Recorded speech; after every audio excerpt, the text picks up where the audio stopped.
வந்துட்டேன் ராசா.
ಫ್ರೆಂಡ್ಸ್, ನಿಮ್ಗೊಂದು ಹೇಳಬೇಕಾಗಿತ್ತು. ನಾನು ನೀರು ಬಾಟ್ಲ್ ಎತ್ಕೊಂಬಂದಿಲ್ಲ, ಏನೇ ಎತ್ಕೊಂಬಂದಿಲ್ಲ. ಫ್ಲೈಟಲ್ಲಿ ಒಂದು ನೀರು ಬಾಟ್ಲ್ ಇಸ್ಕೊಳಕ್ಕೆ ಹೋದೆ, ಈಸ್ಕೊಂಬಿಟ್ಟೆ. 4 ರಿಂಗೇಟ್ಸು, 70 ರೂಪಾಯಿ ಚೇಂಜು. ಆಮೇಲೆ ತಿನ್ನೋಕ್ಕೆ ಏನು ಇಸ್ಕೊಳಕ್ಕೆ ಹೋಗಿಲ್ಲ, ಒಂದು ಕೋಕ್ ಇಸ್ಕೊಂಡೆ. ಅದು 8 ರಿಂಗೇಟ್ಸು, 144 ರೂಪಾಯಿನೋ ಬಂತು. ದಯವಿಟ್ಟು ನೀವು ಮಾತ್ರ ಈ ತಪ್ಪು ಮಾಡೋಕ್ಕೆ ಹೋಗ್ಬೇಡ್ರಿ.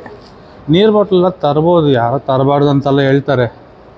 ನನ್ನ ಪಕ್ಕದಲ್ಲಿರೋ ನೀರು bottle, biscuit packet, cream bun, ಚಪಾತಿ ಗಿಪಾತಿ ಎಲ್ಲ ತಂದು ಆರಾಮಾಗಿ ತಿನ್ಕೊಂಡೇ ಇದ್ರು. ಯಾರಿಗೇನು ತೊಂದರೆ ಇದ್ದಿಲ್ಲ. ನೀವು ತೊಗೊಂಬನ್ನಿ, ಏನು ಪ್ರಾಬ್ಲಮ್ ಏನಿಲ್ಲ. ಯಾರೇನು ಚೆಕ್ ಮಾಡಿಲ್ಲ, ಅದರಿಂದ ತೊಗೊಂಬನ್ನಿ. ರಿಂಗೇಟ್ಸ್ಗಳು ಮಾತ್ರ ಅಲ್ಲಿ ಫ್ಲೈಟಲ್ಲಿ ಏನಾದ್ರು ತಗೊಳ್ಳೋಕ್ಕೆ ಏರ್ಪೋರ್ಟಲ್ಲಿ ತಗೊಳಕ್ಕೆ ಹೋದರೆ ನಿಮಿಷದಲ್ಲಿ ಖಾಲಿಯಾಗಿ ಹೋಗುತ್ತೆ. ಎಷ್ಟು ರಿಂಗೇಟ್ಸ್ ಇದ್ರೂ ನಿಮಗೆ ಸಾಲಲ್ಲ. ನಾವು ಇಮಿಗ್ರೇಷನ್ ಅಂತೀರಿ, ಇವ್ರು ಇಮಿಗ್ರೀಸನ್ ಅಂತಾರೆ. ಸೆಕ್ಯೂರಿಟಿ ಚೆಕ್ಕಲ್ಲಿ ಬೇಜಾನ್ ಜನ ಇದ್ದಾರೆ. ಇಷ್ಟು ಬೆಳಗ್ಗೆನೆ ನೆಕ್ಸ್ಟ್ ಲೆವೆಲ್ ಜನ ಇದ್ದಾರೆ. ಎಲ್ಲೋಗ್ಬೇಕೋ ನನಗೆ ಗೊತ್ತಿಲ್ಲ. ಇಲ್ಲೆಲ್ಲ ಹೋಗ್ತಾ ಇರೋರೆಲ್ಲ ಇಂಡಿಯನ್ಸ್ ಇದ್ದಂಗೆ ಇದ್ದಾರೆ. ಹೋಗ್ತೀನಿ ಸೆಕ್ಯೂರಿಟಿ ಚೆಕ್ ಮುಗಿಸ್ಕೊಂಡು ಆಚೆ ಹೋಗಿ ನಿಮ್ಮನ್ನ ಮೀಟ್ ಮಾಡ್ತೀನಿ. ಆಚೆ ಹೋಗಿ ನಾನು ಸ್ಟಾರ್ಟ್ ಮಾಡ್ತೀನಿ ತಿರ್ಗಾ ಸೆಕ್ಯೂರಿಟಿ ಚೆಕ್ ಎಲ್ಲ ಮುಗಿಸಾಕ್ತೀನಿ. ಹೆಂಗಿರುತ್ತೆ ಅಂತಲೇ ಹೇಳ್ತೀನಿ ನಿಮಗೆ.